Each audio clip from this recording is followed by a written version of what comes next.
First of all yeah ఎక్కడి నుంచి start చేయాలో తెలియట్లేదు కానీ ఐఎమ్ సో హ్యాపీ. ఎందుకంటే ఇది ఇది ఎక్కడి నుంచి చెప్పాలో కూడా నాకు తెలీదు. జారుకోకన్నా అన్నా ఇక్కడ యా.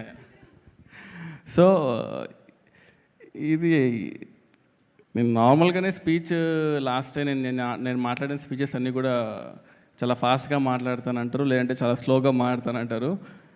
ఇప్పుడు జస్ట్ కొంచెం లైక్ బేస్ తీసుకొని మాట్లాడతాను, అందుకే కొంచెం సపోర్ట్ కోసం ఇది ఓకే కొంచెం అన్నం తీసుకొచ్చి పెట్టుకున్నా. సో ఇది జస్ట్ అంటే ఇది అందరినీ ఒకే టెక్నీషియన్స్ క్యాస్ట్ ఇవన్నీ పక్కన పెట్టేస్తే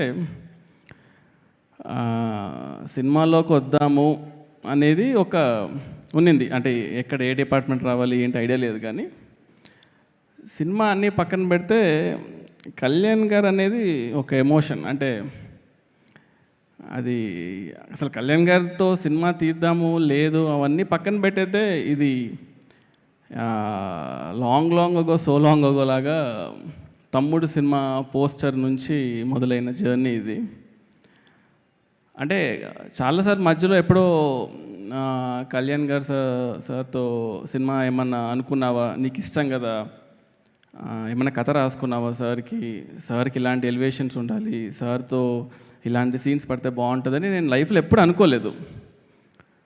బట్ కళ్యాణ్ గారితో సినిమా మనకు వచ్చింది అంటే అది కేవలం నాకు ఆయన మీద ఉండే లవ్ అనమాట. ఎందుకంటే నేను ఎప్పుడు కళ్యాణ్ గారితో సినిమా చేద్దామని అనలేదు, కానీ నేచర్ ఎంత స్ట్రాంగ్ అంటే నేను అటు వెళ్తున్నా కూడా రే నీకు ఇష్టమైన వ్యక్తి ఇక్కడ ఉన్నాడు అని చెప్పి నన్ను లాక్కొని వచ్చి కూర్చోబెట్టేసింది.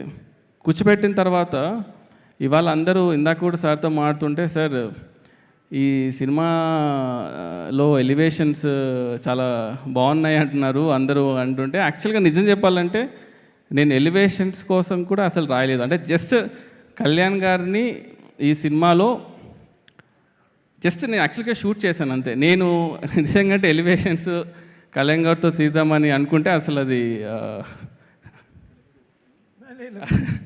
అంటే ఇది జనరల్గా ఓకే ఇప్పుడు ఎలివేషన్స్ తీయడానికి అంటే రాయగలుగుతాడని కాదు, కానీ అంటే ఇది ఒక పర్సనల్ ఎమోషన్. అంటే నేను ఏమీ కష్టపడక్కర్లేదు, అంటే ఆయనకు సినిమా తీస్తున్నాను అంటేనే చాలు, అది ఆటోమేటిక్గా ఆ ఫ్లో నాకు వచ్చేస్తుంది. అండ్ సినిమా స్టార్ట్ అయినప్పుడు నాకు ఫస్ట్ రోజు నుంచి లాస్ట్ రోజు వచ్చేసరికి నాకు యాక్చువల్గా అర్థమయ్యారు, ఓకే కళ్యాణ్ సార్ మీటర్ ఇది, కళ్యాణ్ సార్ ఇలా ఉంటారు, కళ్యాణ్ సార్ ఇలా వర్క్ చేసుకోవచ్చు. Actually very very very very easiest person to work in the world అనిపించింది నాకు. సో అండ్ నాకు ఎప్పుడు ఉండింది మైండ్లో ఎప్పుడు ఏంటంటే సార్ని అడగాలి, సార్ ఈ సినిమాతో ఆపద్దండి సార్, ఒక్క సినిమా ఇంకొకటి చేద్దాం సార్ అని అడగాలి ఉండింది, కానీ ఎప్పుడు ఆ ధైర్యం సరిపోలేదన్నమాట.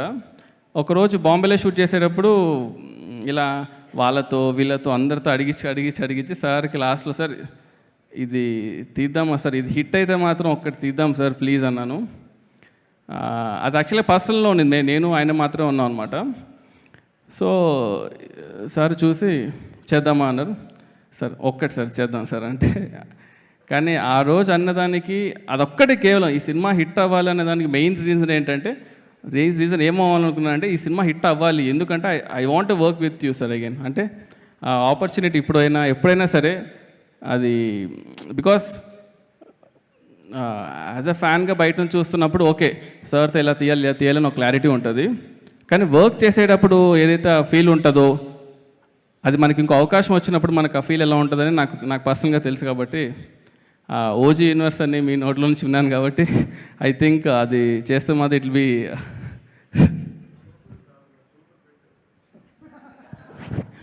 Sir. Thank you sir.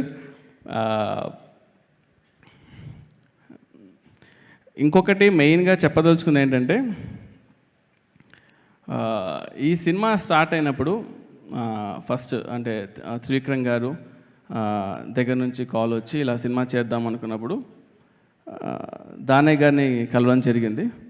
Danayya గారు ఫస్ట్ నుంచి ఒకటే మాట, ఈ సినిమా హిట్ అవ్వాలి, దీనికి నీకేం కావాలి చెప్పు అంతే, A to Z ఇది కావాలి ఏది కావాలో చెప్పు, నాకు ఈ సినిమా కళ్యాణ్ గారికి ఒక సినిమా హిట్ ఇవ్వాలి నేను అని ఫస్ట్ నుంచి లాస్ట్ వరకు అది ఉన్నా చూడు సార్ అది సూపర్ సార్, అది ఇట్స్ నాట్ ఎ జోక్ యాక్చువల్గా. Thanks a lot sir. అండ్ ఆ తర్వాత యాడ్ అయిన వ్యక్తుల్లో నెక్స్ట్ మన తమనన్న గురించి ఎంత చెప్పినా తక్కువే, ఒక పర్సనల్ ఇంటర్వ్యూ పెట్టి చెప్పాలి. బట్ ఎందుకంటే ఈ జర్నీలో టెక్నీషియన్స్ అనేది ఎంత ఇంపార్టెంట్ అంటే వెరీ వెరీ వెరీ ఇంపార్టెంట్. అంటే మనం ఎప్పుడు సినిమా రిలీజ్ అయిన తర్వాత హై ఉంటుంది, కానీ సినిమా రిలీజ్ అయ్యే ముందు అన్ని లోలే ఉంటాయి యాక్చువల్గా, ఎక్కడ హై ఉండదు. ఆ లోలన్నీ దాటుకొని సినిమా రిలీజ్ అయినప్పుడు అది హిట్ అవుతే మాత్రమే ఒక హై ఉంటుంది. సో మనతో ఎప్పుడు ఒక లోలో ఉన్నప్పుడు మనతో జర్నీ చేసే వాళ్ళే మన టెక్నీషియన్స్. సో తమనన్న నేను ఎంత చెప్పినా కూడా తక్కువ, ఎందుకంటే he's been always supporting pillar నాకు. దాని తర్వాత యాడ్ అయిన వాళ్ళు మన రవికే సార్ ఫస్ట్ ఒకటే మాట ఉన్నారు, సరే నేను కెమెరా పెడతాను, ఆన్ చేస్తాను, షూట్ చేస్తాను, అంతా ఓకే. ఫస్ట్ స్టోరీ ఏంటి, అసలు ఆ స్టోరీ కూడా ఎలా ఉండిందంటే ఒక 6 hours డిస్కషన్ చేసామన్నమాట. మాడుతున్నారు 6 hours తర్వాత సుజిత్ కథ చెప్తావా లేదా అంటే, ఓహో మీరు రెడీగా ఉన్నారా, ఓకే సరే అని చెప్పి అప్పుడు కథ చెప్పా. ఆ ఫస్ట్ హాఫ్ చెప్పగానే సార్ అన్నారన్నమాట, ఇది నీ సొల్లిరికి కళ్యాణ్ సార్కి ఇదా నా కథ అన్నారు. అంటే ஆமாம் சார் இதுதான் சார் கதை అంటే సరే ఓకే సెకండ్ హాఫ్ சொல்ல போறியானா இன்னைக்கு வேணாம் சார் நாளைக்கு சொல்கிறேன் అని చెప్పి ఇంటికి వెళ్ళా. வீட்டுக்கு போயிட்டு சொன்னேன், என்ன ரவி சாருக்கு ஃபஸ்ட் ஹாஃப் பிடிக்கவே இல்லை, என்ன பண்ணுறதுன்னா நான் ఫస్ట్ హాఫ్లో அப்போ కథలో வந்து ఫస్ట్ హాఫ్లో అప్పుడు సెట్ చేసుకున్నాక నైట్ కూర్చొని మళ్ళీ నెక్స్ట్ రోజు వెళ్ళి సెకండ్ హాఫ్ చెప్పా. ఎప్పుడైతే సెకండ్ హాఫ్ చెప్పానో అప్పుడు ఆయన అన్నాడు, ఓకే అరే సెకండ్ హాఫ్ స్ట్రాంగ్గా ఉంది, ఇప్పుడు ఫస్ట్ హాఫ్ సెట్ చేసుకుందామని. సో ఇట్స్ బీన్ లైక్, అంటే ఎవ్రీ వీక్ ఆయన కాల్ చేయడం, సెట్ చేసుకున్నావా చూసావా అని, ఆ తర్వాతనే కెమెరాకి వెళ్ళడము, షూట్ చేయడము, ఈ సినిమాని ఈ రేంజ్లో రావడం అనే దానికి really thanks a lot sir. Next Prakash గారితో నేను ఆల్రెడీ వర్క్ చేశాను, రన్ రాజా రన్ సినిమా కూడా.